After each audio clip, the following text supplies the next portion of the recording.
At 9.5 million, a Foden and De Bruyne are a little bit too cheap. Well, let's see where they rank in my top 10 midfielders. And from all the price reveals we've had, actually, a bit of a surprise here. I'm kicking off at number 10 with Marcus Rashford. Yes, that's right. Rashford, I know he was terrible last time out, but he's had a huge price reduction. And last time that happened, 2 seasons ago, he went down to 6.5 million and he absolutely banged. Last season, he was really expensive and he didn't. When Rashford's at a cheap price, he seems to do well. Look, let's see how he goes. He's a bit of a yo-yo man. He's like the Norwich of Premier League teams in terms of up down in the division. But at 7 million, it's Fulham, Brighton, Liverpool, Southampton, Palace. It's a good fixture run. He's had a summer break. I wonder if we should be monitoring Rashford. Will I have him in my game week 1 team? Probably not, unless he looks razor sharp pre-season. But he's definitely one to monitor. Likewise, Garnacho at 6.5 million. We've got to pay attention to United attackers because they will score goals and they are super, super cheap. In at number 7, let's see who we've got. We've got Kudus of West Ham. Now, Jarrod Bowen is a great option in his own right. 7.5 million. Now, West Ham's new manager, Lopetegui, we know from his time at Wolves, he's quite a conservative manager. I back West Ham for a fair few clean sheets. I don't know if they're going to go goal crazy. And because of that, despite Bowen being excellent, I don't really want to spend 7.5 million on a West Ham attacker. Could I spend 6.5 on one that could produce very similar returns? Well, Kudus, when fit, clocks similar numbers to Jarrod Bowen. He's a really good option. Now, he obviously missed parts of last season through injury and, of course, AFCON. This should be his consistent season. And he was very good last time out. The fixtures aren't bad for Kudus. At 6.5 million, I think he's one of the standouts. Like, I probably rank him higher because of his fixtures than someone like a Pedro Neto, who's also a very good find. Morgan Gibbs-White is 6.5 million, also a very good option. I think I've Kudus just above them. Those guys haven't made my top 10, nor has Bowen, but Kudus at 6.5 has. Let's see how free-flowing and how many goals West Ham can score.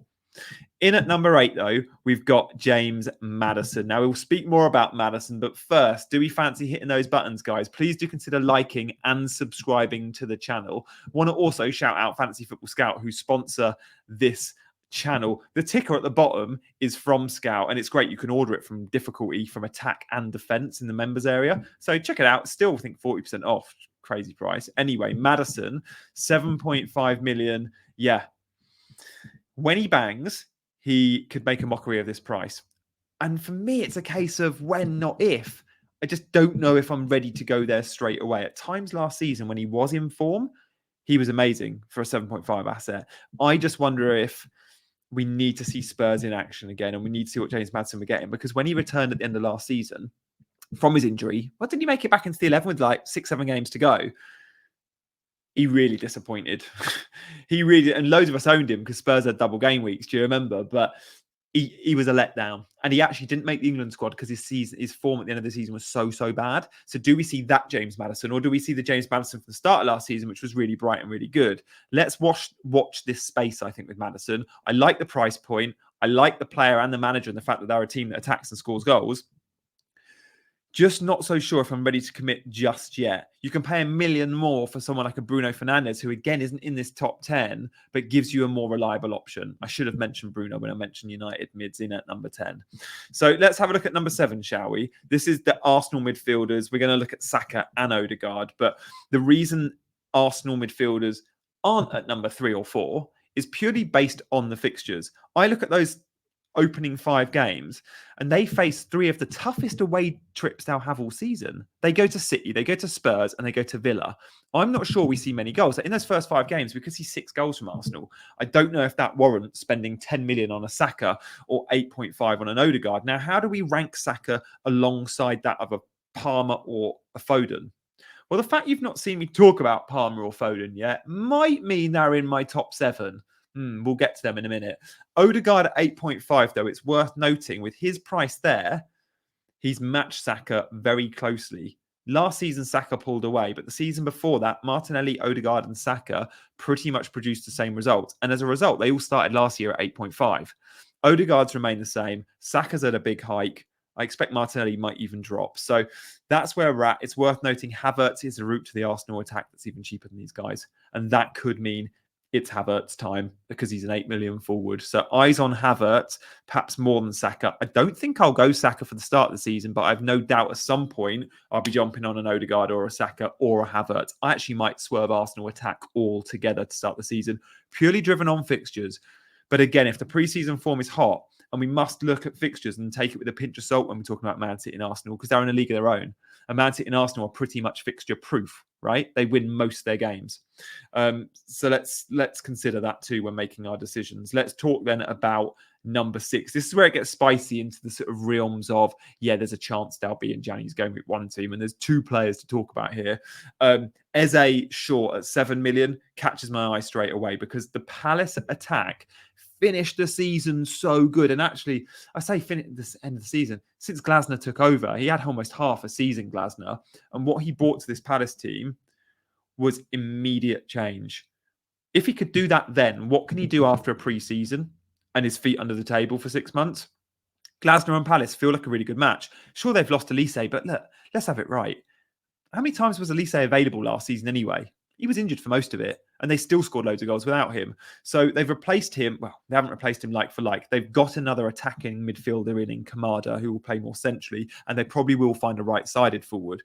Kamada at 5.5 could be absolutely golden. He worked with Glasner at Frankfurt when he had a really good season. He then went to Lazio, didn't do so well. But Kamada's definitely on my watch list for pre-season minutes. If he's getting them and he's looking sharp, one to consider for the early run-in, because if for fixtures, Palace have got a really good run. Brentford and West Ham, first 2 London derbies. Then it's Chelsea, another London derby. And then they go to Leicester. Well, no, sorry, they host Leicester and United. So it's 3 homes out of 5. At Selhurst Park, you always back them. If you don't want to go Kamada because it's too risky or you don't want that price point covered, do you look at Eze? At 7 million, I think you do, because Mateta is 7.5. Now, honestly, I would have guessed they come in at the same price or even Eze higher. The fact Mateta's come in higher turns me towards Eze, and I think both are good picks. Swagger of a champion, Eze. He's such a good player. He's the talisman for this football club. He probably comes with penalty appeal as well. They're going to score goals. It's good football at Selhurst Park under Glasner. This isn't Roy Hodgson football anymore. These players express themselves and they'll score goals, Palace. Let's have a look at number 5, shall we? My boy Nkunku, the forgotten man. Honestly, we've kind of forgotten Nkunku even exists at Chelsea because we've barely seen him. He's been good, though, pre-season, last time out. It's a long time ago, but he did look good. And there was a lot of talk about Nkunku last season when I think he was around 8 million. And we were thinking about putting him in our Game Week 1 teams because he looked so sharp pre-season. He was listed as a forward then. He's rightly listed as a midfielder now. He absolutely should be a midfielder now because he's probably going to play from the left-hand side or as a number 10. Let's see where him and Cole Palmer work. I expect him to be a starter under Maresca, but again, that's just not known yet because we don't know how he's going to line them up. But of course, eyes have got to be on Nkunku pre-season. If he gets the minutes pre-season, if he looks fit, if the manager likes him and Chelsea look sharp, the fixtures are really nice. Sure, Man City isn't a great opening fixture, but we like the Wolves, the Palace, the Bournemouth and the West Ham fixtures in game weeks 2 to 5. And because Cole Palmer's expensive, loads will look at Nkunku as a cheaper option. Now, some will look at both. And again, I don't mind. I absolutely don't mind that at all. So let's watch this space with Nkunku. We've got to talk about Cole Palmer, though, haven't we? Because Cole Palmer is one that I feel like we know exactly what we're getting. I feel like there's very few players in this game. Haaland is one. Salah is another. Saka is probably another, although he does go through some dry spells. But if we take last season, Cole Palmer absolutely getting what you invest in there. You spend 10.5, but you get consistency. Now, Chelsea aren't a consistent team. You don't get much consistency at all from Chelsea, or you didn't under Poch. Under Maresca, maybe we do. Is he worth that much, knowing Foden's a million less and Saka's less and De Bruyne's less? Maybe not. He won't get 11 penalties this season, I don't think. Like, those numbers were phenomenal. He was pretty much getting a penalty every 3 games. I don't expect him to get as many penalties. If he does, he'll score them, though. He hasn't missed yet. And in open play, he'll look so good. He's a real option for us, especially if we're going without Haaland. If you're going Haaland, you're probably going to struggle to fit players like Palmer in. You'll probably go, I'm shopping more in the 8.59 band, especially if you wanted a Salah as well. I did a poll earlier and about 25% said they are looking to accommodate Haaland and Salah. if you're doing that, say goodbye to Cole Palmer and Trent and probably Saka. Will he be in my Game Week 1 team? We'll find out soon. Team reveal will drop probably Wednesday, Thursday. I want it to be a considered one and I want it to be an accurate one. Obviously, I'll be making changes, but I want that first draft to be good. So watch this space on this channel for the Cole Palmer or for my reveal. I tell you what, Nkunku or Palmer will be in there. Guys, please do consider liking and subscribing to the channel, by the way. It costs you nothing. It supports the channel. It helps the algorithm, all that stuff. So if you're new around here, loads of preseason content planned. So let's talk Anthony Gordon, shall we? He's 7.5 million, which I thought was a tad low. I thought FPL maybe, they've done a great job with pricing, but I thought maybe they got this one a little bit wrong. Like, is Anthony Gordon performing on a level with the sort of, with Isak, who's 8.5? Probably. Like, Anthony Gordon's $1 million. I thought maybe Isak should edge it, 500,000 more. He's got pens. But Anthony Gordon's coming at $1 million less than Isak. So I think he's an exceptional value, a better value than Isak maybe, but I think both are really good options because the Newcastle attack functions well. And look at those look at those early season fixtures. Game week 1 at Southampton at home. You couldn't wish for a better start. Newly promoted team at St James's Park, bang. Then it's Bournemouth away, not a bad away trip. Spurs at home, you expect goals. Wolves away isn't bad, isn't the best, same as Fulham. Like the away trips, Bournemouth, Fulham and Wolves, they're not the best, but they're certainly not the worst. They're those middling teams, right? You fancy Newcastle, if they're going to compete for Champions League, to be picking up, I was going to say picking up points, but you expect them to be winning those games, quite frankly. So let's see how Newcastle look pre-season as well. But I like the fact that Newcastle have got Tonali back. They've got Isak, who's had a rest. They're doing good transfer business by the looks of it. I think they'll keep clean sheets, and I think they'll score goals. Yeah, Gordon's definitely top 3 for me, which is why, of course, he's in at number 3. I nearly had Gordon at number 2. We're going to look at some more midfielder points from last season in just a sec, so stay tuned. But let's see who's at number 2, and it is Mo Salah. How are Liverpool going to set up under Slot? Now, we assume it's going to be a front 3. We assume Mo Salah will play on the right, but he'll be fairly central. He doesn't use his front 3 on the touchline. Like, it'll be a fairly central 3. And with that, Salah's going to be in even more shooting areas. The fixtures are great. If you're not going Haaland, you need a captaincy option. And you don't just need one captaincy option if you're not going. If you're going without Haaland, you need 2 or 3 captain choices each week. Now, Salah will dominate those rankings because the fixtures are so good and because he's proven. And when we go have the armband, when we give players the armband, we often need to know that 1, they play for a reliable team, and 2, that they deliver points on a consistent basis. Now, Liverpool are one of the most reliable teams, or were under Klopp, but again, that could change under the new manager. Let's see again how sharp they look in attack pre-season, but they have hired a manager who plays a similar style to Klopp. Let's note that. Now, we don't know from the 4 other attackers, Diaz, Gakpo, Jota, and Darwin. There are 4 very good attackers there, and they're all around 7.5 million. Luis Diaz listed as a midfielder. We don't know which of those 4. Only 2 of them probably start each game alongside Mo Salah. Which 2? $1 million question. Which one do we know is going to play 90 every game? Mo Salah. And I think many drafts will want double Liverpool. I was going to say double Liverpool attack. They're going to want to go the Liverpool double up. And with that, for me, I think it'll be Trent. Trent feels like an attacker. Certainly when he's playing teams like Ipswich and Brentford and Forest and Bournemouth. They know they play those 4 teams in the first 5 fixtures and they go to Old Trafford. But again, that fixture's got goals for Liverpool over the years. These are very good 5 fixtures for Liverpool. The double up is on.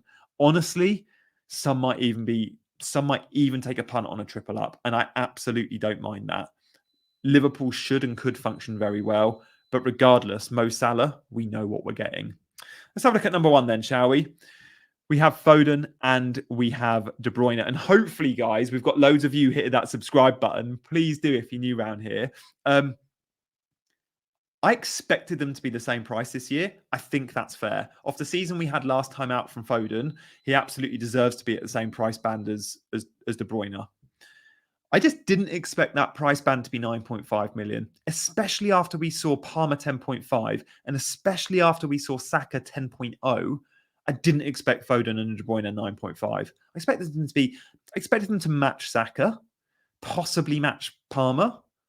So have Palmer and Saka been priced too high, or are Foden and De Bruyne too low? I think it might be the latter. And if it's the latter, it begs the question, especially for those going without Haaland, do you jump on the double up? Now, sure, De Bruyne, there's transfer rumours.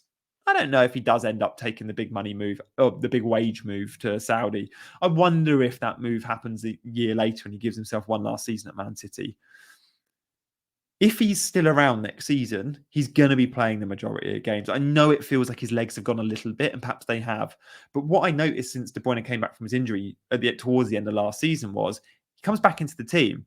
And before we'd seen De Bruyne play a variety of roles, including that sort of quarterback role, he's a playmaker from deep, number 8. Since he's come back at the end of last season, he only played as a number 10, almost at times as a false 9. He was super advanced. Pep said to him, I want you on the pitch, but I don't know if you can do the box-to-box thing anymore. So be advanced. Find yourself closer to goal. And he did. He produced good returns. The creativity from De Bruyne is unmatched in the league. Make no doubt about it. And when we're talking about chances created, he's always top of the charts, certainly per 90. That will continue this season. I expect to see him high up the pitch playing off Haaland. What does that leave? Where does that leave Phil Foden? Well, there is a world in which they can exist as sort of two number 10s together. We've seen that with Alvarez and De Bruyne. And at the end of last season, we did see that with Foden and De Bruyne, rather than Foden just being, oh, you're out wide. Now, remember, when De Bruyne's not in the team, most of last season, Foden did occupy the number 10 spaces and thrived in it. But then when De Bruyne came back, I thought, oh, does this mean Foden out wide, rubbish output? No, Foden still continued to be amazing. There is a world in which they can function together. And knowing that they have, forget Chelsea away, Ipswich at home, West Ham away, Brentford at home, and then Arsenal at home. First 5 fixtures, 3 big ceiling games, certainly 2. Ipswich at home, Brentford at home, are potential fixtures where you can go, City can score 4 or 5 goals. And if they score 4 or 5 goals, now one of the only teams in the division that you can hang your hat on or give them a very good chance of doing that, 4-0 wins. You don't ever back a team 4-0 wins. Man City, you probably do. Then Foden and De Bruyne are 2 players you might want in your team. So I wonder game week 1 if we even look at maybe considering both. Like, look, that's 18 million combined spend for 2 players in your team. Well, if you go Haaland and a 4.5 million mid, that's 19.5 million spend. Let that sink in. Bench Foden and Haaland, or De Bruyne and Foden and saving $1.5 million. When you put it like that, maybe I like this. The more I'm talking about it, the more I'm thinking, Foden and De Bruyne? Maybe. And look, if De Bruyne doesn't get the minutes or he gets injured or he does get to Saudi, then, 9.5 price point, that's fine. I can probably jump on Bruno and save $1 million. I can probably find money for Saka or Palmer. I could go down to Odegaard. You know, there's options. So, guys, that's where I'm at with my top 10. As pre-season develops, I'm going to give you more indications on who I'm picking on why. But my initial reaction to prices, that's my top 10. But there's so many other variables. We've got to, of course, look at transfer business for players in and out of all these teams. We've got to look at pre-season form. Things will change. But for now, I'm excited to bring these top 10. I hope you've enjoyed the show. If you have, show your support by hitting those buttons. There's the like button, the notification bell. Make sure you are doing that, because I'm jumping on live at all opportunities, by the way. Anytime we get a big announcement, I'm like, go live. Week off work. And of course, the subscribe button. So guys, thank you for watching. Thank you for listening. If you're listening to podcast, all these shows are available in pod form. And for now, guys, I will see you with another video either later today or tomorrow. Keep your eyes peeled. Keep your eyes peeled. Loads of content planned. See you later, guys. Bye-bye.